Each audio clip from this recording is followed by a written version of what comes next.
Hello friends, मैं संजय गुप्ता। आज हम डिस्कस करने वाले हैं accounting for workman compensation reserve. इसके पहले वीडियो में मैंने आपको बताया था कि वर्कमैन कंपनसेशन रिजर्व की कंडीशन में पार्टनरशिप फर्म डिसोल्यूशन होने पर कौन कौन सी एंट्रियां बनाई जाती हैं, कौन कौन सी कंडीशंस होती हैं। तो मेरा आपसे निवेदन है कि इस वीडियो को देखने से पहले आप इसके पहले वाले वीडियो को देखिए ताकि आपको बहुत आसानी से समझ में आए। आगे बढ़ने से पहले अगर आपने मेरा चैनल सब्सक्राइब नहीं किया है तो प्लीज़ मेरा चैनल को सब्सक्राइब करिए। आइए मैं आपको बताता हूँ कि अब किन कंडीशंस में क्या क्या एंट्रियाँ हमें बनानी होती हैं, किस तरीके से हमें इनका सॉल्यूशन करना होता है। यहाँ पर मैंने आपके लिए छोटा सा सॉल्यूशन तैयार किया है जिसमें एक प्रॉब्लम रखी है जिसमें ए और बी पार्टनर हैं जिनका प्रॉफिट लॉस रेशियो 3:2 है। इन कंडीशंस में हमें फर्म के डिसॉल्व होने पर वर्कमैन कंपनसेशन रिजर्व की क्या एंट्रियां पास करनी होंगी। पहली कंडीशन, वर्कमैन कंपनसेशन रिजर्व अगर 50,000 रुपये है और बैलेंस शीट में इसका अमाउंट 50,000 रुपये है और इसके अगेंस्ट किसी भी तरह की कोई लाइबिलिटी बुक में नहीं है। Condition 2, workman compensation reserve firm की बुक में नहीं है लेकिन यहाँ पर हमें 20,000 की लाइबिलिटी का पेमेंट करना है। थर्ड कंडीशन देखते हैं, वर्कमैन कंपनसेशन रिजर्व 40,000 मेंटेन है और उसकी लाइबिलिटी 30,000 रुपये है। कंडीशन 4, वर्कमैन कंपनसेशन रिजर्व 50,000 रुपये मेंटेन है अकाउंट में और उसकी लाइबिलिटी हमें यहाँ 60,000 पे करनी है। Fifth condition, workman compensation reserve 40,000 maintain है और उसकी लाइबिलिटी 40,000 है। तो अब हम डिस्कस करने वाले हैं कि इन कंडीशंस में हमें कौन कौन सी एंट्री बनानी होती है। तो मैं आपको एक एक करके सारी कंडीशंस बताने वाला हूँ। सबसे पहले, वर्कमैन कंपनसेशन रिजर्व जो 50,000 रुपये बैलेंस शीट में मेंटेन है लेकिन यहाँ पर फर्म के डिसॉल्व होने पर किसी भी तरह की कोई लाइबिलिटी पे नहीं करनी है। तो मैंने आपको पिछले वीडियो में बताया था कि अगर कोई भी लाइबिलिटी पे नहीं करनी होती है तो जो भी वर्कमैन कंपनसेशन रिजर्व का जो अमाउंट है वो पार्टनरों को बांट दिया जाता है। क्यों बांटा जाता है? क्योंकि इस अकाउंट को हम डिविजिबल प्रॉफिट से क्रिएट करते हैं। तो ये जो अमाउंट है वो पार्टनर्स को उनके रेशियो में बांट दी जाएगी। तो यहाँ पर हमें एंट्री पास करनी होगी, workman compensation reserve account debit to A capital to B capital. अब यहाँ पर हमने इस 50,000 को 3:2 के रेशियो में बांट दिया है। तो पहली कंडीशन में हमें यहाँ पर इस 50,000 को पार्टनर्स के कैपिटल अकाउंट में क्रेडिट करना है उनके रेशियो में।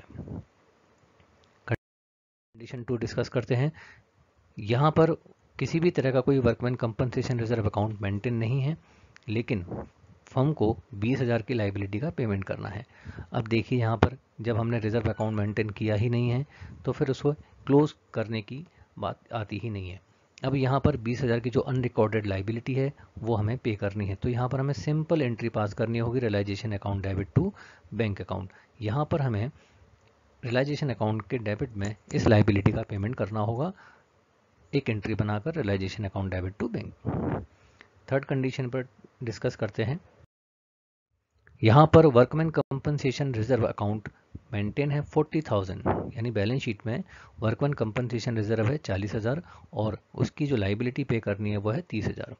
मैंने आपको इससे पहले वाले वीडियो में बताया था कि अगर वर्कमैन कंपनसेशन रिजर्व अकाउंट का बैलेंस लाइबिलिटी से ज़्यादा है तो जो भी एक्सेस अमाउंट है उसे पार्टनरों में बांट दिया जाता है उनके रेशो में, और जो एक्चुअल लाइबिलिटी है उस एक्चुअल लाइबिलिटी के इक्वल हमें इसका अमाउंट रियलाइजेशन अकाउंट में ट्रांसफ़र करना होता है। तो देखिए यहाँ पर हम पहली एंट्री बनाते हैं, workman compensation reserve account debit. यहाँ पर हम 40,000 को पूरा डेबिट करेंगे, क्लोज करेंगे। इसके बाद 10,000 रुपये यानी 40,000 और 30,000 का जो डिफरेंस है 10,000, उस 10,000 को हमें पार्टनर्स में बांट देना है उनके रेशो में। तो यहाँ पर हमने ए और बी को उनके कैपिटल अकाउंट में क्रेडिट कर दिया, 6,000 4,000 उनके रेशो में। अब जो 30,000 है उस पूरे 30,000 को हमें रियलाइजेशन अकाउंट में क्रेडिट करना हो उस लाइबिलिटी के अमाउंट के इक्वल। अब जब हम रियलाइजेशन की एंट्री पास करेंगे तो यहाँ पर ये जो 30,000 की लाइबिलिटी है उसका हमें पेमेंट करना होगा realisation account debit to bank करके। अब डिस्कस करते हैं कंडीशन नंबर 4।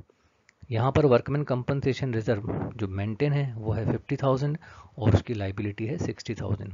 तो मैंने आपको इसके पहले वाली वीडियो में बताया था कि अगर लाइबिलिटी का अमाउंट रिजर्व के अमाउंट से ज़्यादा है तो पूरा रिजर्व का अमाउंट रियलाइजेशन अकाउंट में ट्रांसफ़र कर दिया जाएगा और एक्चुअल लाइबिलिटी का पेमेंट हमें रियलाइजेशन अकाउंट में करना होगा। तो जब हम एंट्री पास करेंगे तो workman compensation reserve account debit to realisation, यहाँ पर हमें पूरे 50,000 जो रिजर्व अकाउंट है उसको क्लोज करना होगा रियलाइजेशन अकाउंट के क्रेडिट में।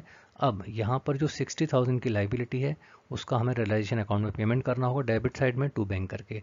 तो एक्चुअल लाइबिलिटी का हमें पेमेंट करना होगा और रिजर्व अकाउंट को ट्रांसफ़र करके क्लोज करना होगा।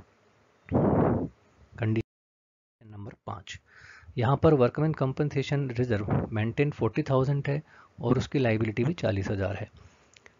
तो मैंने आपको पिछली वीडियो में बताया था कि अगर रिजर्व और लाइबिलिटी दोनों ही इक्वल हैं तो रिजर्व का अमाउंट रियलाइजेशन अकाउंट में ट्रांसफ़र करके क्लोज किया जाएगा और एक्चुअल लाइबिलिटी का पेमेंट कर दिया जाएगा। देखिए यहाँ पर workman compensation reserve account debit to realisation हमने एंट्री बनाई है। यहाँ पर रियलाइजेशन अकाउंट के क्रेडिट में हमने इसको ट्रांसफ़र किया है पूरे 40,000 रुपये से। इससे रिजर्व अकाउंट क्लोज हो जाएगा।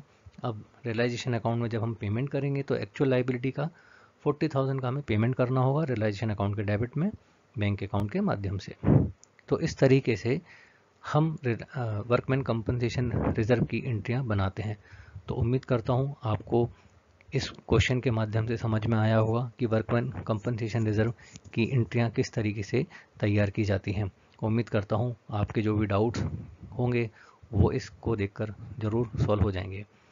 अगर आपको मेरा ये वीडियो पसंद आया हो तो मेरे चैनल को लाइक करिए, सब्सक्राइब कीजिए। अपना ध्यान रखिए। धन्यवाद।